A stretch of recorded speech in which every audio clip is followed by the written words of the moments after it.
Assalamualaikum warahmatullahi wabarakatuh. Alhamdulillah wassalatu wassalamu ala Rasulillah wa ala alihi wa sahbihi wa mawalah, amma ba'd.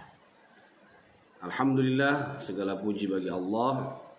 Semoga kita semua dalam keadaan sehat walafiat dan senantiasa dalam lindungan Allah Subhanahu wa taala.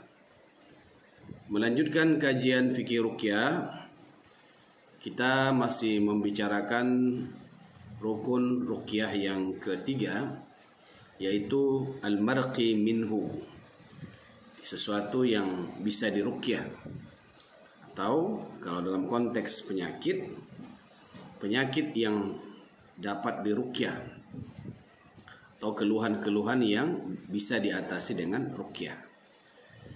Beberapa pertemuan sebelumnya kita sudah membicarakan penyakit-penyakit seperti penyakit gangguan jin, penyakit sihir, penyakit fisik dan sebagainya. Nah, pada kesempatan kali ini kita akan membicarakan tentang penyakit ain. Bahwa penyakit ain ini adalah penyakit yang tergolong pada kategori al-amrad ar-ruhiyah, penyakit-penyakit ruhiyah, bukan penyakit medis. Walaupun secara fisik penyakit yang disebabkan oleh ain ini bisa berpengaruh kepada fisik, ya, seperti yang akan nanti kita lihat apa yang diakibatkan oleh penyakit ain ini atau serangan ain ini. Disebut dia ain secara bahasa artinya adalah mata. Mata merupakan salah satu organ tubuh yang berfungsi menjadi alat untuk melihat apa-apa yang ada di sekitar kita. Nah, melalui mata inilah kemudian kita bisa melihat berbagai macam nikmat dan karunia yang diberikan oleh Allah Subhanahu wa taala, baik kepada diri kita sendiri ataupun kepada orang lain.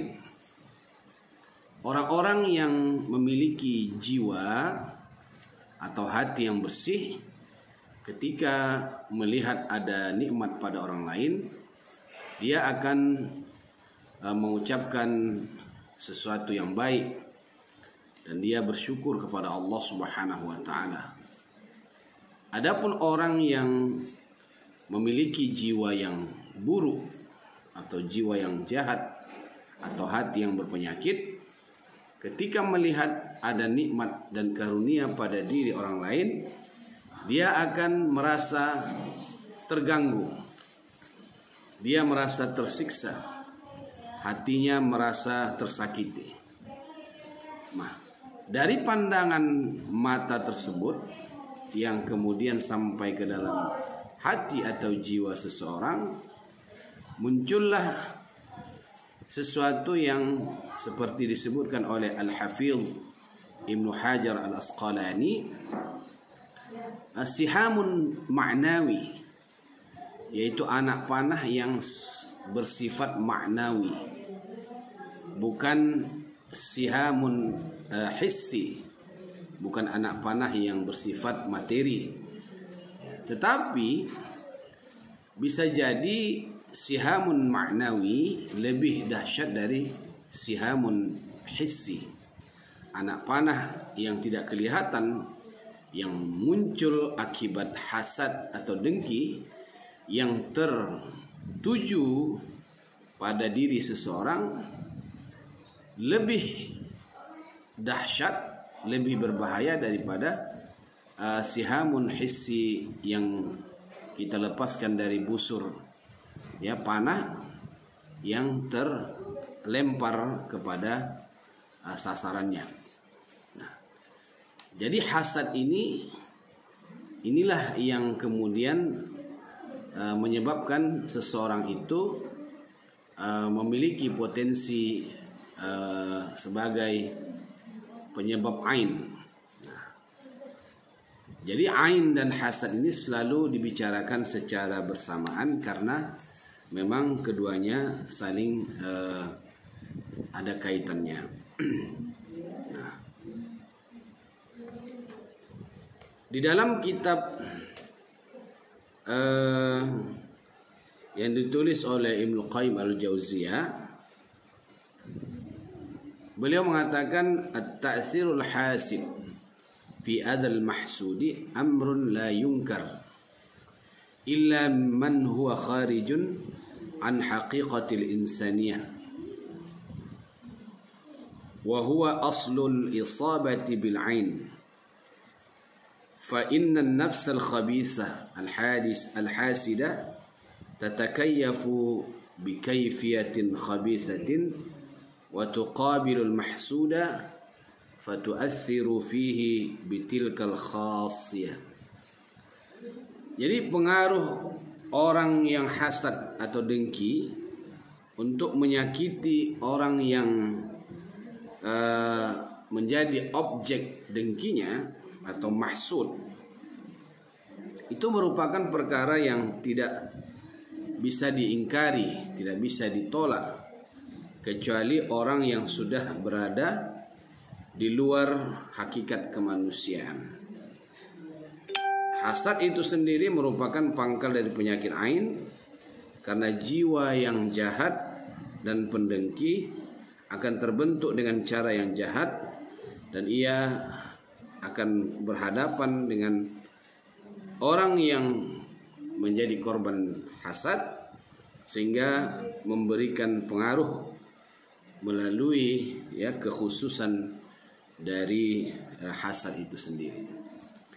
Nah, artinya ketika orang yang hasad itu memiliki sifat hasad yang kemudian terhantar melalui pandangan matanya, pandangan itu seolah-olah anak panah yang terhunjam kepada tubuh orang yang menjadi objek dengki tersebut. Nah, sehingga muncullah penyakit-penyakit yang secara lahiriah kita menganggap itu sebagai penyakit fisik atau penyakit medis. Nah, tetapi sebenarnya itu adalah akibat dari ain yang didasari kedengkian. Ikhwati fillah rahimakumullah. Jadi antara hasad dan ain ini kadang dia merupakan satu kesatuan, tapi kadang juga ada perbedaan. Di dalam buku Fikih Ruqyah halaman 283, di situ ada beberapa perbedaan hasad dan ain. Meskipun pengaruh hasad dan ain itu memiliki kesamaan dalam hal menimbulkan efek buruk terhadap nikmat dan anugerah yang Allah berikan kepada seseorang, tapi di antara keduanya ada perbedaan. Di antaranya adalah kalau hasad itu pasti muncul dari jiwa yang buruk, jiwa yang buruk ya. Sedangkan ain terkadang bisa dari jiwa yang buruk, tapi juga bisa muncul dari jiwa yang baik. Jadi penyakit yang dimunculkan pandangan mata atau ain tadi, kalau itu berasal dari orang yang dengki, maka dia akan menjadi penyakit. Dan bisa juga berasal dari jiwa orang yang baik, tapi kemudian tidak mengucapkan yang diistilahkan dengan tabrik, ucapan masya Allah, tabarakallah. Nah, jadi kalau hasad itu pasti dari jiwa yang buruk, sedangkan ain itu bisa dari jiwa yang buruk, bisa juga dari jiwa yang baik. Kemudian yang kedua, hasad yang muncul dari orang yang dengki pasti terjadi, sedangkan ain yang muncul dari pelaku ain belum pasti terjadi, atau memiliki kemungkinan antara terjadi dan tidak. Hasad dibangun berdasarkan keinginan tercabutnya nikmat atau anugerah dari orang lain. Jadi kalau hasad disebutkan di dalam definisinya itu adalah tamanni izalatin ni'mah minal ghair. Adanya keinginan tercabutnya suatu nikmat dari orang lain. Itulah hakikat dari hasad. Sedangkan ain dibangun berdasarkan pada penyesalan terhadap tidak adanya nikmat yang tidak adanya nikmat pada diri orang yang melancarkan ain tersebut, atau dia tidak memiliki anugerah tersebut sehingga berharap diberikan seperti itu untuk dirinya. Hasad dapat memberikan pengaruh dari jauh dengan menceritakan kenikmatan atau anugerah. Jadi ketika ada orang bercerita si fulan begini-begini, ya cerita tersebut muncul karena hasad dan dengkinya, maka itu bisa memberikan pengaruh walaupun orang yang dimaksud tidak ada di tempat.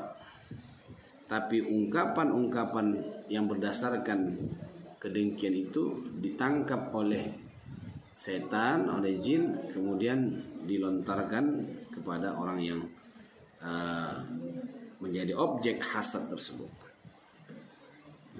Sedangkan ain terjadi dengan melihat secara langsung kepada objek dan terucap sesuatu melalui lidahnya tanpa diiringi dengan zikir kepada Allah Subhanahu wa taala.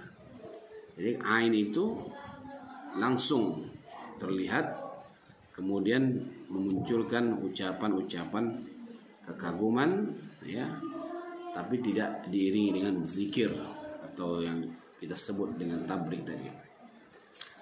Hasad terjadi kepada orang yang tidak disukai, sedangkan ain bisa terjadi kepada orang yang kita sukai, sebagaimana bisa juga terjadi kepada orang yang dibenci atau yang kita benci.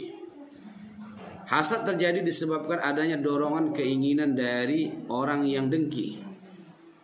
Sedangkan ain terjadi tanpa ada keinginan dari si pelaku ain.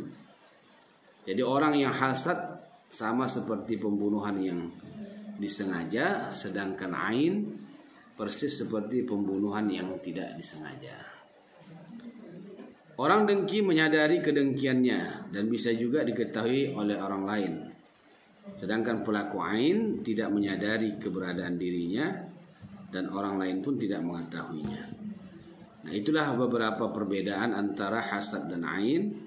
Di satu sisi, ya, keduanya saling berkaitan, saling berhubungan, tapi pada sisi yang lain ada beberapa perbedaan di antara keduanya.